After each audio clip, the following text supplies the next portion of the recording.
The following is a presentation of the Steamboat Church of Christ in Steamboat Springs, Colorado. We hope that you find today's lesson presented by our minister, Dr. Joseph Becker, informative, insightful, and inspirational. In John 15, 16, and 17 is the record of what has come to be known as the Lord's farewell discourse. But what we know as the farewell discourse may not rightly be called by that name. It might actually be more fitting to call it the last huddle, or the sermon in the vestibule. Because what Christ is doing in that pericope is much more than delivering a long goodbye. No, what Christ is doing in that passage, as I understand it, is that he is standing in the doorway of the upper room with his back to the door and his hand on the doorknob, and he's saying to the apostles, this is a one-way door. Once we go through this door, the fight is on, and there is no turning back. Once you go through this door, you will be a marked man, engaged in battle with the prince of this world. And this will not be a skirmish. This is D-Day. This is deployment day. But V-Day, Victory Day, is still a ways off. So here's what you need to know before you walk through this door. And then it gives them a battle plan, gives them a tactical plan, gives them a strategy. That's what John 15 through 17 is. The apostles are about to go toe-to-toe with the prince of this world, and Jesus wants them to fare well in this engagement. So he gives them the strategy that to his mind, if they should follow it, will give them the best outcome from this engagement. But the strategy he gives them, and by extension the strategy he gives to us, is unlike any other, at least for a couple of reasons. Most remarkably, it should be noted that after John 14:31, Christ doesn't say another word to the apostles about the enemy.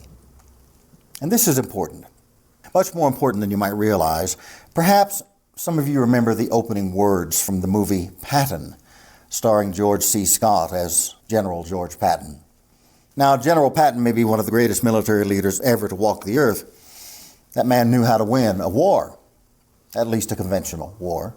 And as far as Patton was concerned, the key to winning the war was in identifying the enemy and focusing all of your energy on him. As he said in that famous speech, which was taken from actual speeches delivered by Patton to his troops just prior to D-Day. And don't worry, this has been sanitized for your protection and mine. I want you to remember that no man ever won a war by dying for his country. He won it by making some other man die for his country. The Nazis are the enemy. Wade into them. Spill their blood. I don't want to get any messages saying that we're holding our position. We're not holding anything. Let the Hun do that. We are advancing constantly, and we're not holding on to anything except the enemy. We're going to hold on to him by the nose and kick him. And we're going to keep kicking him till we come out the other side of him. Well, that was Patton's advice to his men. That was his strategy for winning a war, and his strategy worked for him. In the war that he was fighting. Go after the enemy. Keep your eyes on him, and don't take your attention off of him until you're sure he's dead. By contrast, Christ is going out to meet an adversary much more formidable than the dreaded Hun. He's going to meet the prince of this world, the serpent, who by his wiles brought sin and death into the world. He's going out to meet the adversary not just of all humankind, but of all creation.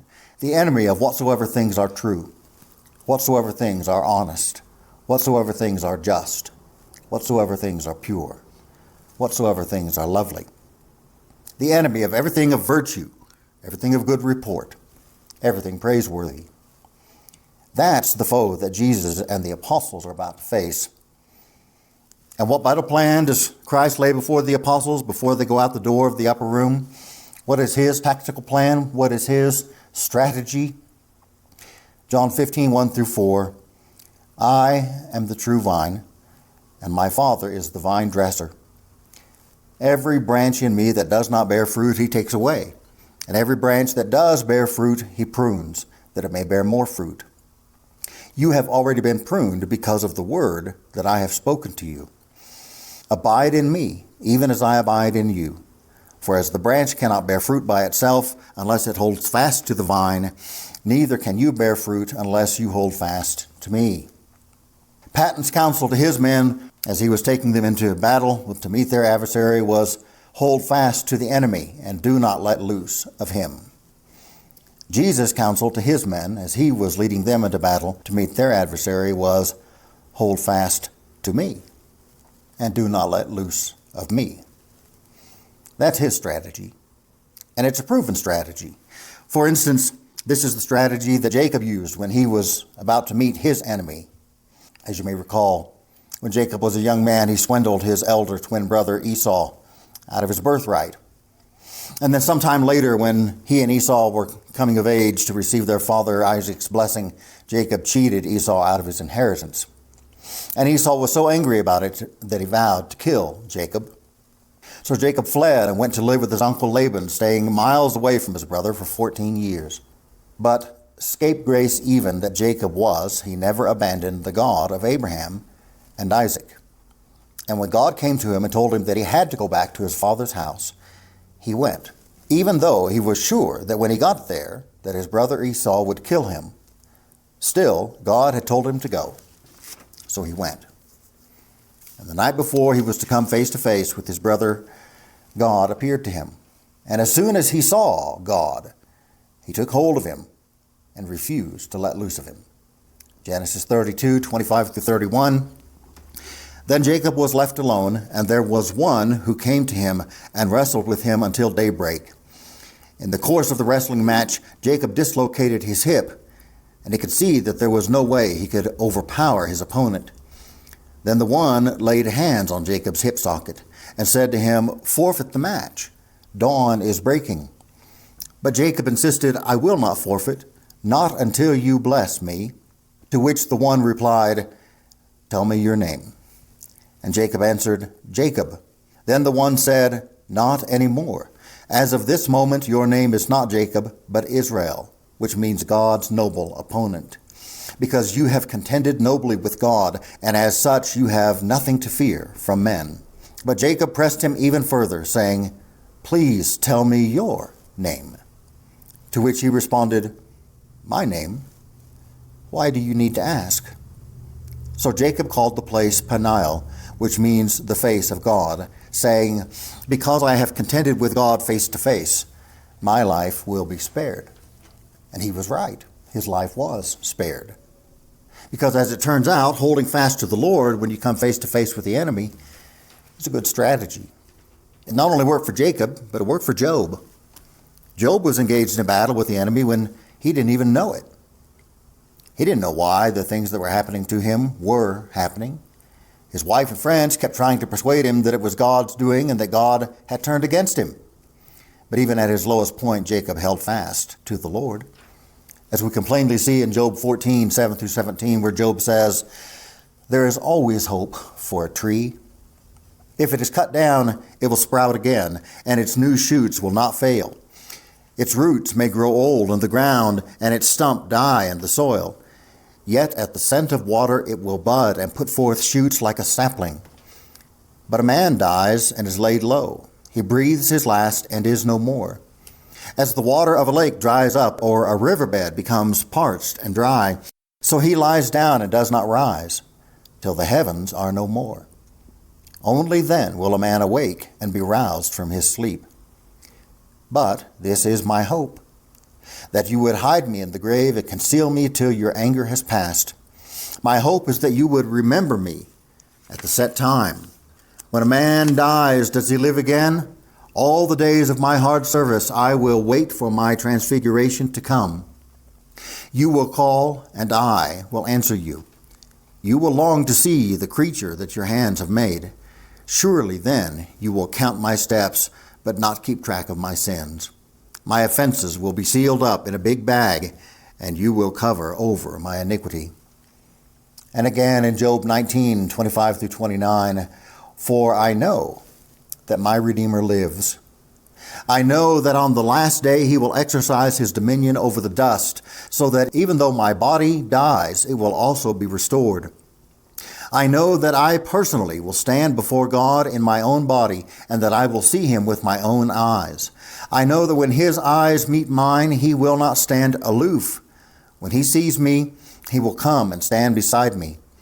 My heart longs for that day, when his sword will sweep away all iniquity. then you will know without a doubt that there is a judgment. And he was right. And in the end, things turned out pretty good for Job, because as it turns out, holding fast to the Lord when you come face to face with the enemy is a good strategy. That's the strategy that David used when he met Goliath.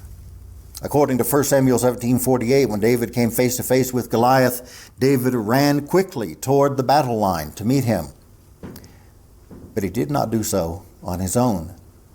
He knew that the Lord was with him. David met many enemies before, but he had always done so with the Lord at his side. As he told Saul in 1 Samuel 17:36-37, "Your servant has killed both the lion and the bear.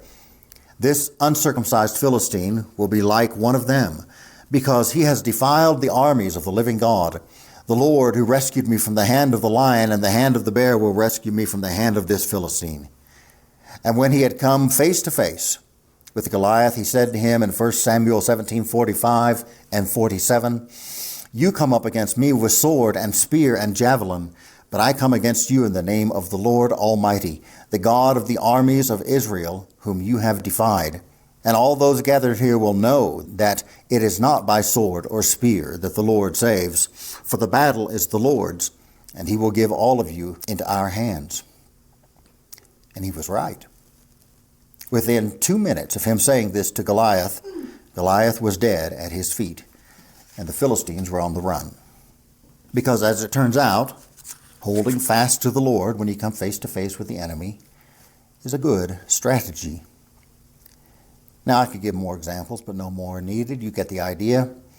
When Jesus leads his apostles into battle, taking them with him to intercept the prince of this world who's coming for him, he gives them more than just the assurance that he loves them and that everything is going to be okay. He also gives them a strategy. And the strategy is, hold fast to me. Unless a branch holds fast to the vine, it can bear no fruit. And it's in the same context that Jesus said to the apostles in John 14:28-29, "You heard me when I said, I'm going away and I'm coming back to you. If you loved me, you would be rejoicing that I'm going to the Father, for my Father is greater than I. I have told you now before it comes to pass, so that when it does come to pass, you will believe." And this is more significant than you might think, because in this formation, faith is not a cause, but an effect. Jesus doesn't say, if you believe, you will receive the strength to hold fast to me. No, he says, if you hold fast to me, you will receive faith. Now, there are any number of lessons that could be taught with that premise in mind, but the significance of this premise for today's lesson lies in the fact that 12 hours after the conditions of this transaction are laid out, we find one of the apostles in receipt of the promised effect. And that apostle is Judas Iscariot. In Matthew 12:34, Jesus said, "Out of the abundance of the heart, the mouth speaks." And in Matthew 27, Judas pours out the contents of his heart to the high priest, and the words of his mouth testify to the faith in his heart. Matthew 27:3-5, "Then when Judas, his betrayer, saw that Jesus was condemned, he repented and brought back the 30 pieces of silver to the chief priests and the elders, saying, 'I have sinned by betraying innocent blood.' They said, 'What is that to us? See to it yourself.' And throwing down the pieces of silver into the temple, he departed, and he went and hanged himself." And this is more significant than you might think, because Judas here doesn't just say, "I have sinned."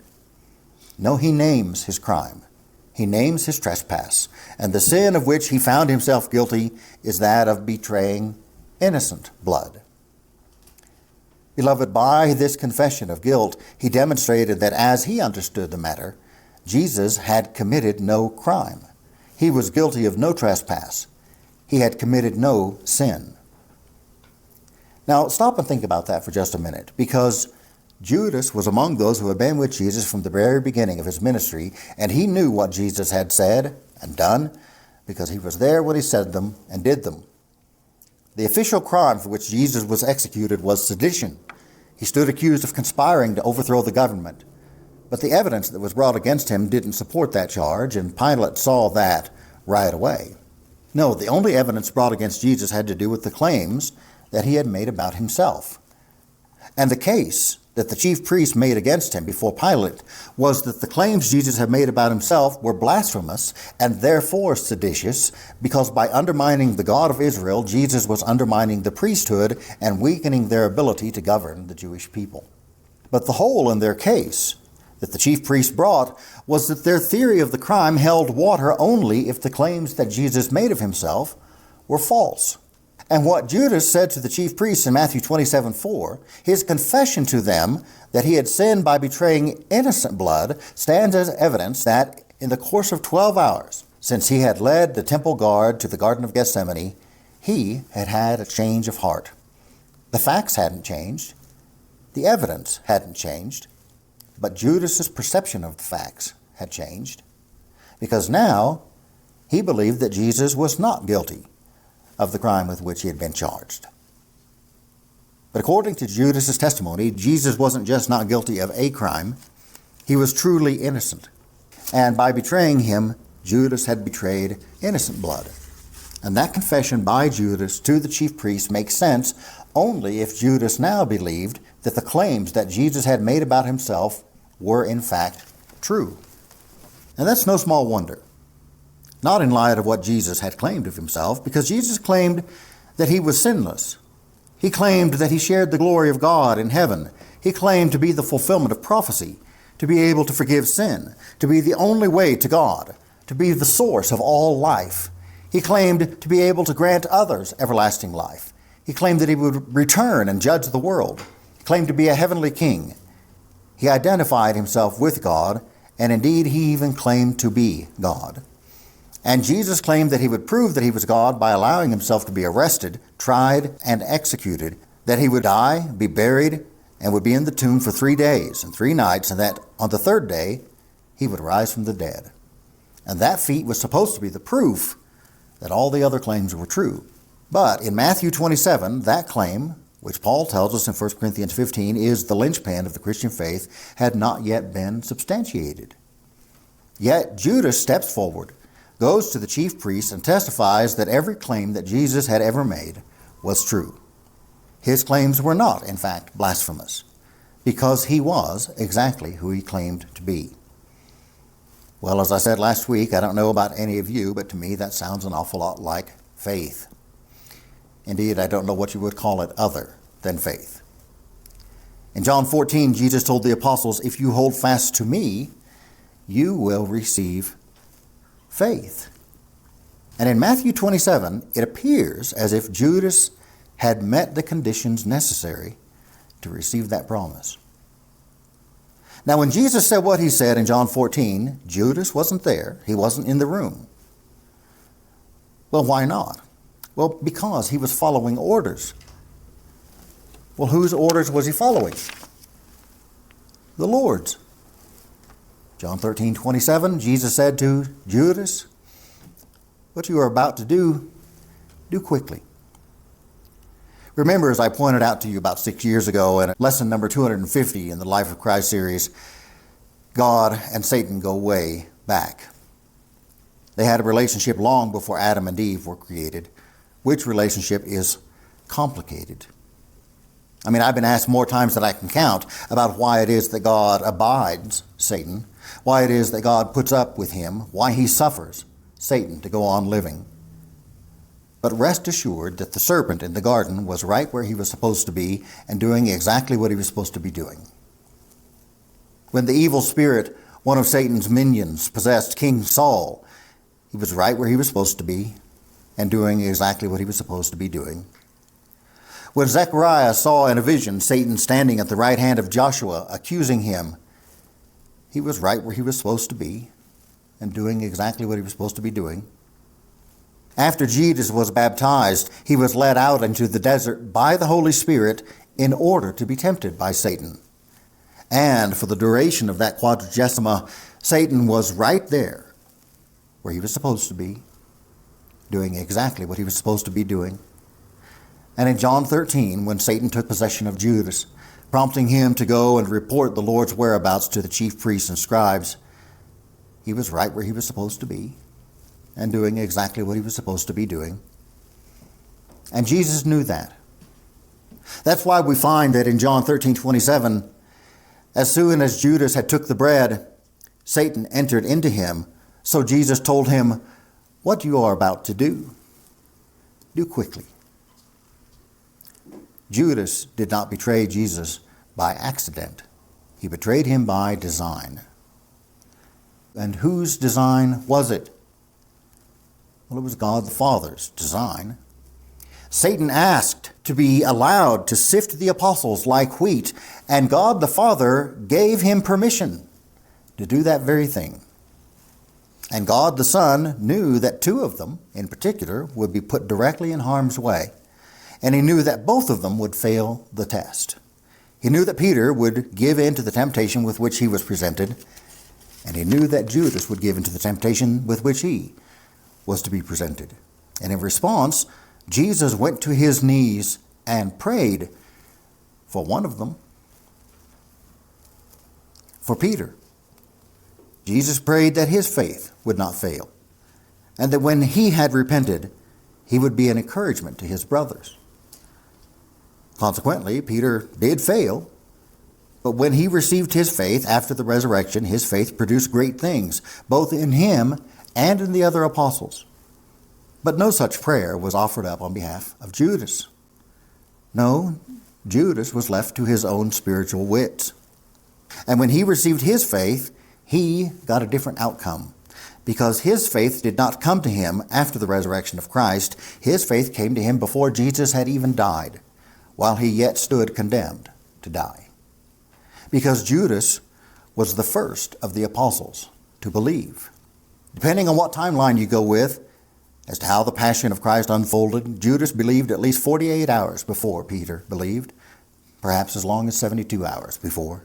And as such, he stood alone, the only believer on the planet, in a world where the Son of God was about to die, and as he understood the matter, that was his fault. And that, as I understand the matter, is why Jesus had said to him in Matthew 26:24, "But woe to that man who betrays the Son of Man. It would be better for him if he had not been born." Not because he was condemned to die without faith, but because he was condemned to live with faith. That's why Jesus washed the feet of Judas. It wasn't just out of respect for the Father, though his respect for the Father certainly did play a role in the matter. Remember the word apostle, from the Greek word apostolos, which means sent one. The apostles were the sent ones. Now, clearly there's a sense in which that title applies to these men as the ambassadors of Christ in the world, because Jesus sent them out on the mission of the 12 and on the mission of the 70, and ultimately on the great mission to spread the good news to every corner of the earth. But Jesus referred to the 12 as the sent ones long before he ever sent them anywhere to do anything. And why is that? Well, because the 12 had been sent to him by the Father.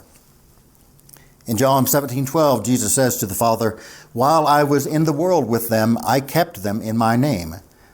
Those thou hast given me, I've guarded." Remember, as I've pointed out in previous lessons, the reign of King Arthur, by way of comparison, started with a quest to go out and find the bravest and truest men of valor who had to prove their worthiness to sit at the round table through acts of valor, exploits of bravery, and feats of daring do. Not so with Jesus.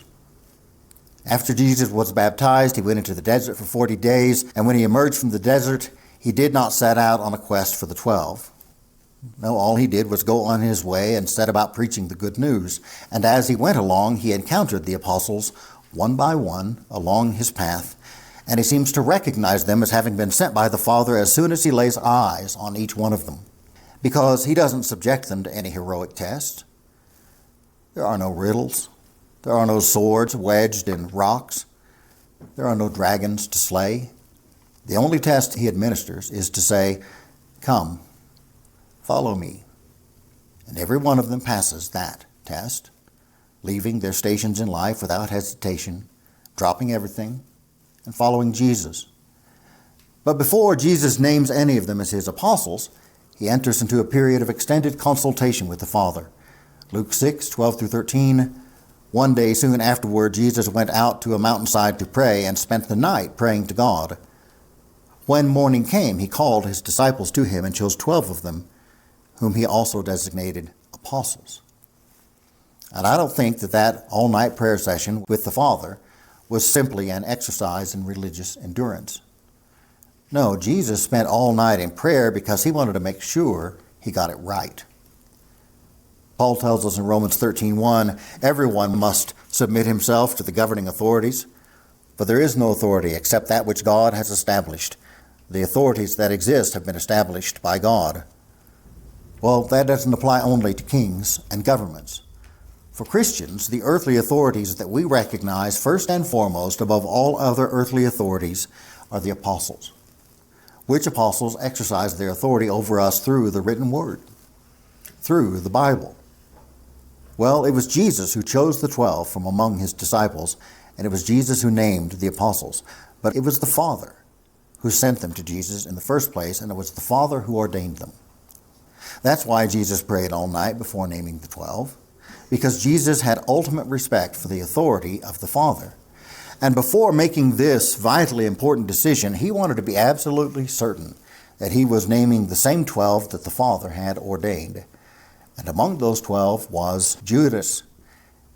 And as such, when Jesus set out to wash the feet of the apostles, he had no choice.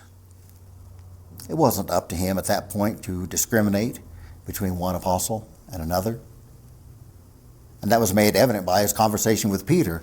Peter wanted him to discriminate. He didn't think he was worthy to have Jesus wash his feet. But Jesus was having none of that. There was no way he was going to let anybody opt out, not even Peter.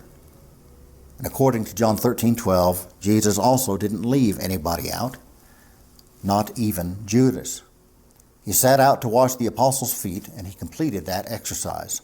God had ordained that there should be 12 apostles, and he ordained 12 men to hold those offices. And those 12 men had 12 pairs of feet, 24 feet in all. And if Jesus was going to wash the feet of the sent ones, he couldn't wash only 22 feet and still claim that he loved the Father and that he and the Father were one. No. Jesus' love for the Father demanded that if he was going to humble himself before the sent ones, he would have to humble himself before the son of perdition right along with the rest of them.